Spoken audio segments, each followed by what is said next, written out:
For entry 4, you are only submitting one artifact, woohoo, that provides evidence that you systematically think about your practice and learn from experience. Specifically, you're going to provide evidence that you've encountered a challenge either in the curriculum or in your instruction or some other aspect of teaching that you accessed professional or scholarly advice regarding the situation, and then you deeply reflected upon your practice related to the situation, and that you learned from the experience and that it impacted you professionally.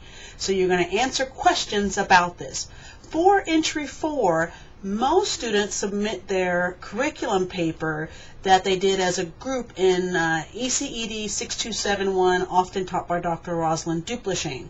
Because in that course, you had to think about a curriculum problem and you had to research it. I think you had to find 10 articles, and then you had to develop lesson plans. So that artifact, that assignment works very well as an artifact for entry 4.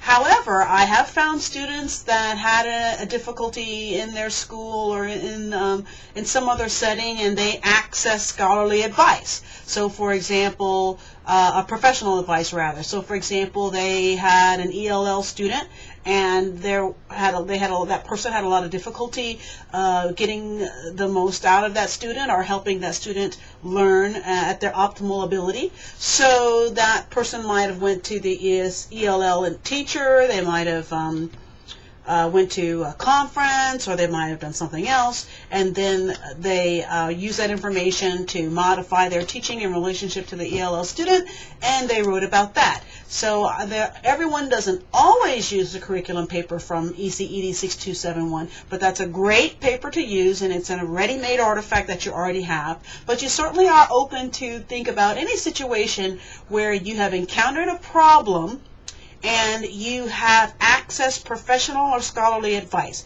It's very important that you didn't resolve the problem on your own, but that you accessed something external that's an expert in order to help you with it. Now, I want you to be careful when you answer the prompts that you are sure, you have to be sure to talk about the process that you followed in decision making. One of the prompts asks you about this process, about how you accessed the research and how you learned and modified your practice. So you want to be careful that you talk about, well, I met with my friend and she and I discussed what are some big issues that we're facing, and we decided that differentiation was a huge problem, and so we decided to get on the internet or to go on TeacherTube or to go on a Common Core website and do some research. So you want to talk about the process you went through to access your scholarly or professional advice, and then the other prompts ask you various questions about how you learned from it, and just follow the prompts as you have with all the other entries.